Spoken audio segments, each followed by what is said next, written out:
This is lesson 4.5, proving triangle congruence using the shortcuts angle, side, angle, angle, angle, side, and hypotenuse leg. The other two shortcuts that we've already covered are side, side, side, and side, angle, side. These are the only shortcuts available to prove triangles are congruent. The learning targets for this lesson, we're going to focus on proving triangles congruent using angle, side, angle, angle, angle, side, and hypotenuse leg. Should also be able to construct triangles and solve problems using those postulates and theorems. Angle, side, angle. Here's what the picture looks like. We've got two angles and the side between them. Side is sandwiched between the two angles on both pictures. And this theorem or postulate actually says if two sets of angles are congruent and the included side is congruent between two triangles, then the triangles are congruent. So we transferred side, side, side, and side, angle, side from similarity to congruence. And we know that those work for proofs. Now we're going to be looking at these. We will prove some of these, but right now we're just writing that we're able to use them. Angle, angle, side congruence. If two sets of angles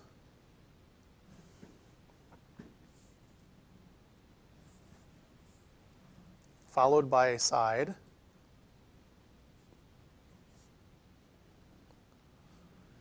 are congruent between two triangles,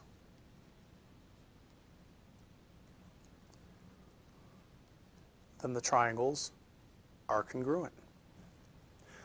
So notice here we have angle, angle, and then the side that touches that last angle. Angle, angle, the side that touches that angle. Some people will flip this around and say side, angle, angle, but we call it angle, angle, side, and so did Euclid. Hypotenuse leg. This one almost looks like one that we explored in class and you saw why it didn't work, where the angle is followed by a side and then another side. So it looks like angle, side, side, or side, side, angle. We can't use those. However, if it is a right triangle, then it forces these two to be acute angles, and so it will lock, these two sides can lock that ratio with the right angle. Without the right angle, that's not possible. We know we can't use angle, side, side, or side, side, angle. But if it's a right angle, then we have a right triangle. So the conditions for this is if the hypotenuse and leg of one right triangle are congruent to the hypotenuse and leg of another, then the triangles are congruent. So initially people look at this and they're like, oh, it's angle, side, side, not possible. But pay attention, because if that's a right angle, then you're going to have a checklist. Your first checklist is it a right triangle? Cool, if it's a right triangle, then you can move on. Does it have the hypotenuse marked as congruent? If it doesn't, then it's not going to be hypotenuse leg. And then lastly, does it have a leg marked as congruent? If it meets all three of those, then you can use HL theorem to justify why the triangles are congruent. Take a minute to pause the video and see if you can figure out which reason we would give for these triangles to be congruent. All right, looking at letter A, most of you would probably say that we could mark that by reflexive. If that's the case, then on the left side we have an angle followed by an angle connected to a side, angle, angle, side. And on the right side, angle, angle, side. So this one we could use angle, angle, side for. For picture B, since this is a right angle, this segment is perpendicular to this line, making this also a right angle. And so we have two right triangles, the hypotenuse is marked on both, and the leg in the middle. So we don't want to say that this is congruent, that these are congruent by angle side-side or side-side angle. That doesn't work. We saw why in our exploration. But because we have the right angle, because we have the hypotenuse and a leg, we can use hypotenuse-leg. And in letter C, following just the parallel lines, can't mark any other angles except for the ones formed by the ones that are marked parallel. We have this angle congruent to this angle.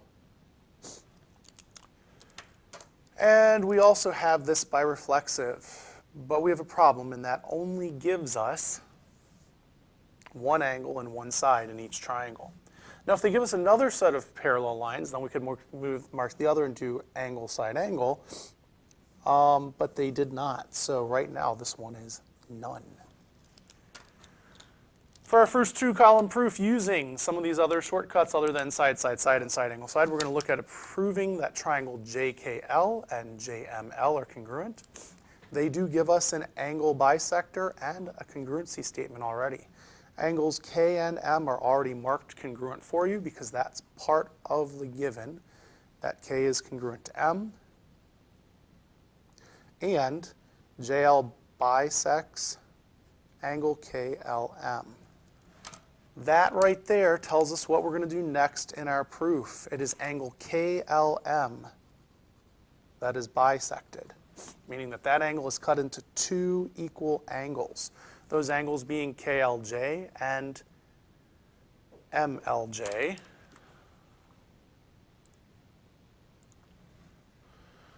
All right, so we have an angle bisected, and so that tells us angle KLJ is congruent to angle MLJ. By definition of angle bisector, I will accept just definition of bisector as long as you actually tell me that it's angles that are bisected and not sides, and you have the correct ones.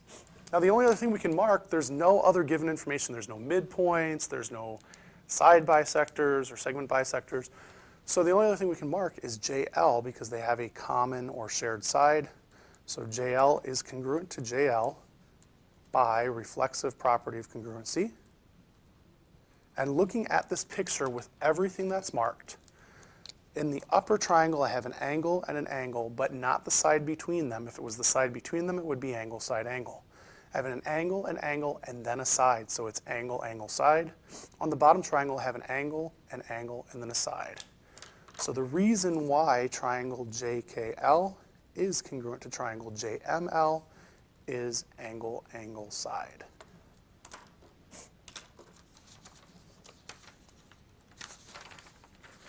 Moving on to proof B, we have that angle FAB, that's not inside the triangle, that's okay, and angle GED are congruent. We also have ABC, so this angle up here, and DCE, or sorry, yeah, did I mark that wrong? ABC and DCE, this is marked wrong. This should be CDE, sorry about that. CDE are congruent, and AC and EF are congruent. Well, we have a couple things we can do with this. Pretty much everything's given. The only thing I really need is this angle right here, which is a linear pair with the other one. So let me see. We'll start by writing down the given.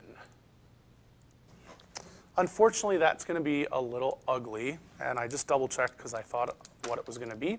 So I recognize that these are a linear pair, which means we're going to have to use the linear pair theorem, which really stinks. So number one is all of that. That's given. So I already have this angle congruent and that side. So I just need one more angle, and I can do angle, angle, side, angle, angle, side. So to do that, these linear pairs, angle FAB and angle CAB, and on the other side, angle GED and angle CED, notice that there's vertex E for both of those, there's vertex A for both of those, are linear pairs. Are actually, we're going to jump straight to it, are supplementary. And how do I know they're supplementary? Well, because they're linear pairs, so the reason is the linear pair theorem. Now that we've said they're linear pairs, we can write equations that the measure of FAB plus the measure of CAB will add up to 180 degrees, and the same thing for GED and CED.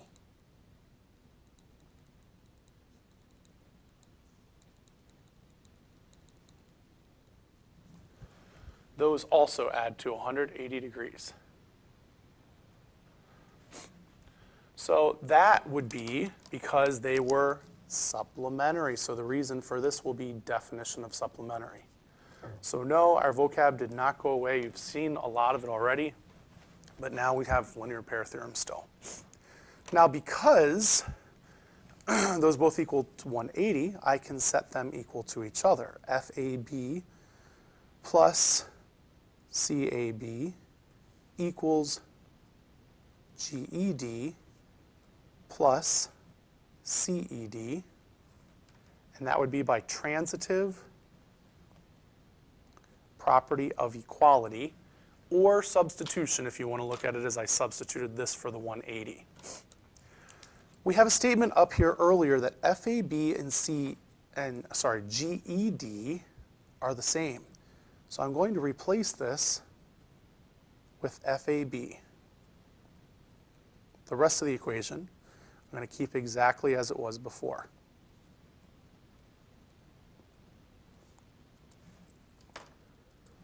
That is substitution.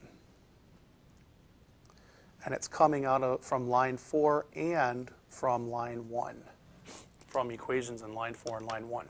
Well, now I have FAB on both sides, so if I just take that away from both sides, I get the measure of angle CAB is equal to the measure of angle CED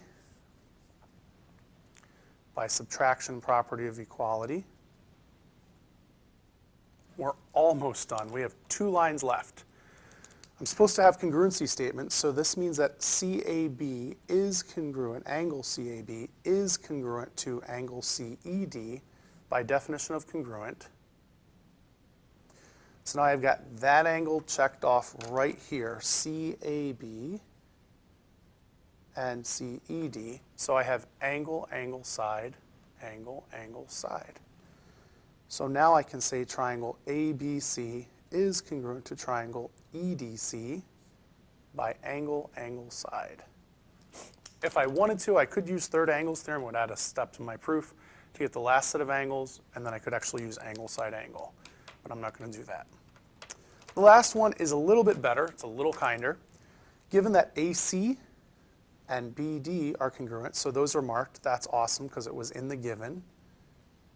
And that we have parallel lines, also CD and AB are parallel. They didn't mark that, so I'm going to mark it. That doesn't mean they're congruent, it just means they're parallel. And then we have perpendicular. CD is perpendicular to CB, which means it's also perpendicular down here. Well, no, it doesn't mean that. It does not mean that. It's because of the parallel lines, which we aren't memorizing the name of that theorem, so I'm going to let you just make a statement in here. We didn't memorize the name of that theorem. So here's what we have. We already have a set of sides. That's good. We need to know that this is perpendicular. I'm just going to write CB is perpendicular to AB. I'm just going to put parallel lines and perpendicular.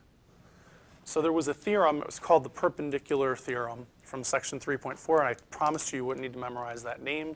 You won't have to for assessments either, but because these lines are parallel, these are alternate interior. I could go through a long proof to prove it. I don't want it to be that long. So this also has to be a right angle. So that's a right angle. This has to be a right angle by alternate interior angle theorem. There's more involved in the measures and all that like we did back in Unit 3 of geometry. So what I'm going to go off of is the fact that these say they're perpendicular. So since they're perpendicular, that means that angle ABC and angle BCD are right angles. This step you would be expected to know. If I tell you they're perpendicular, you should know that you're supposed to say they're right angles by definition of perpendicular. Then, because we know they're right angles, we can actually say that they are congruent by the right angle congruence theorem. If you just put right angles theorem, I'm okay with that also. Well, that gives us a couple awesome things. That gives us one set of sides, and it gives us one set of angles. There's one other thing that I can get in here. I do have my alternate interior, but those are my right angles, so I've got that statement.